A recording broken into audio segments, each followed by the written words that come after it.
The year is 1345 and the Ottoman Beylik is in the process of conducting diplomatic talks with the Byzantine Emperor John Katizenos during the climax of the Byzantine Civil War. Only 20 years ago, the Ottomans were a mere collection of villages and farmlands in the countryside, but now in 1345 it had found itself as a key player in Byzantine affairs. But while talks were being held, the Karasid Beylik to the south of the two nations was also plunged into a civil war. Let's briefly take a look at the history of the Karasid Beylik. The Karasid Beylik had a similar origin story to the Ottomans, in which they also migrated to western Anatolia during the latter half of the 13th century.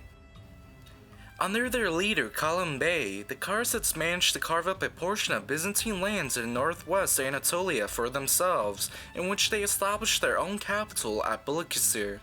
However, the Karasids would have a rocky start to the 14th century as Alan mercenaries from the Byzantine Empire ravaged the lands of the newly formed Beylik. Things got even worse for the Karasids as the mercenary Catalan company started their invasion of Anatolia by first attacking the Karasid Beylik.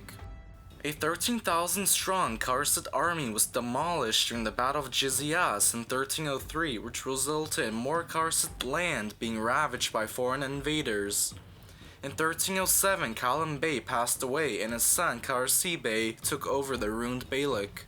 The next 2 decades would see the Karasid Beylik under Karasid Bey rebuild their Beylik into one of the most powerful in the region. A Karasid navy was built during this time period, which harassed trading lanes in the Dardanelles and raided Byzantine islands in the Aegean. These acts enriched the Karasid Beylik, which saw its population rapidly increase as Turks from central Anatolia migrated to the Beylik in search of wealth and safety from the Mongol threat to the east.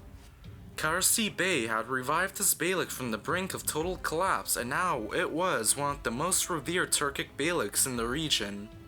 In 1328, the successful Bey had died, leaving his Beylik to his 3 sons, Yeşil Bey, Demirhan Bey, and Dursun Bey.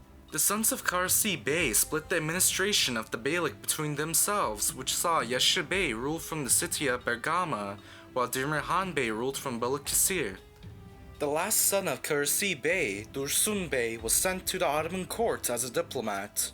The 2 ruling brothers continued the naval raids of the Dardanelles Strait and even expanded their operations into Byzantine Macedonia.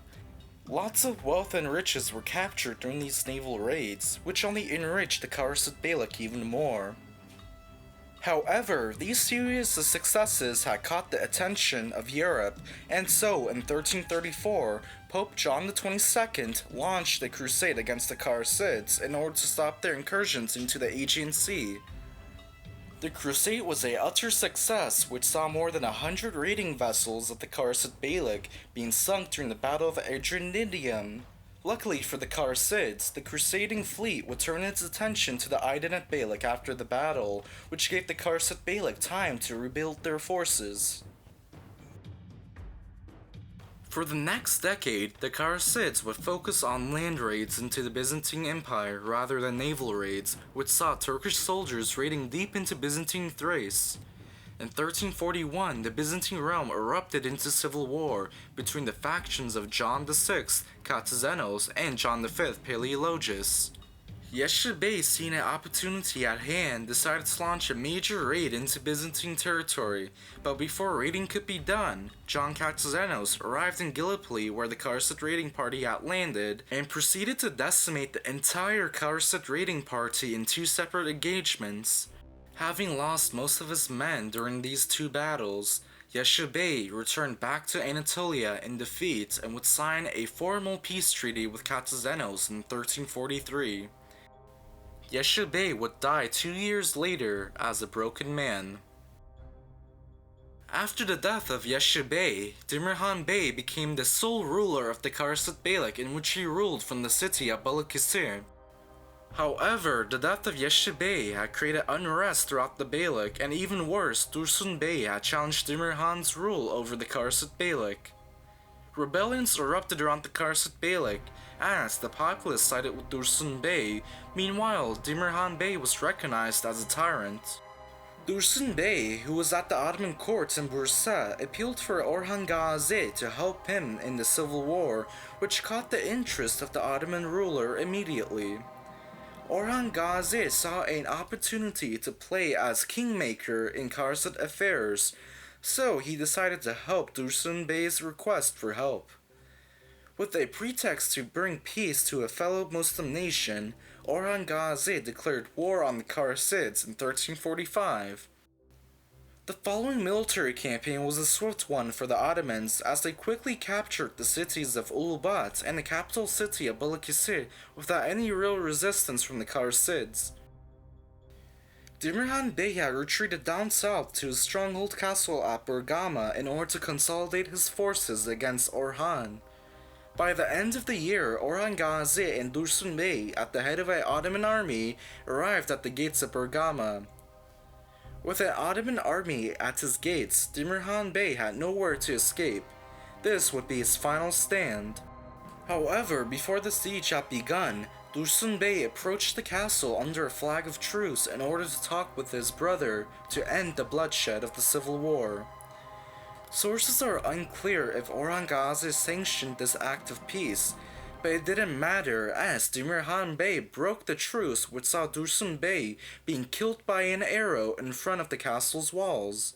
The enraged Orhan Gazi, hearing of this news, made it clear for the first time that he had planned on annexing the Karasid Beylik, which promoted many of the defenders from Bergama to defect to the Ottomans in order to gain new positions in the new government in the future. Seeing that he had no chances of winning the upcoming siege, Demirhan surrendered the castle and himself to Orhan Gazi. The Bey of the Karasids would be sent to the Ottoman capital Bursa, where he would die from plague 2 years later. Orhan Gazi would annex most of the Karasid Beylik following the surrender of Demirhan, except the region of Çanakkale, which he gave permission for Süleyman Bey, the son of Yaşar Bey, to rule the region. While Süleyman Bey ruled the region of Çanakkale, Orhan Gazi's eldest son, Süleyman Pasha, took over the operation of annexing the rest of the Karasid Beylik from the city of Bige. The Ottoman annexation proved easy as most of the populace of the region were content with Ottoman rule, with even some joining the ranks of the Ottoman army. The Karasids would continue to be a puppet nation to the Ottomans until the death of Süleyman Bey in 1361, which would see the rest of the Beylik being annexed into the Ottoman Beylik. This once powerful state was now only present in the pages of history. The Karasid annexation had seen the Ottoman Beylik double in size and wealth. Many Karasid generals also joined the Ottoman army, and the prestigious navy of the Karasids now sailed under the Ottoman flag. The Ottoman annexation of the Karasid Beylik was the first time the Ottomans ever annexed the lands of a fellow Muslim power, which went against the Ghazi Code of warring with Muslim countries. The Ghazi Code, which most of the Turkic Beyliks in Anatolia followed, encouraged Muslim countries to fight in foreign lands against non-Muslims. But now it seemed like the Ottomans had started to outgrow such codes, and Anatolia seemed ripe for the picking. Thank you so much for watching, and leave a like down below if you've enjoyed the video, and to support the channel, why don't you hit that subscribe button as well. This has been Ege from the Ottoman History Hub, signing out.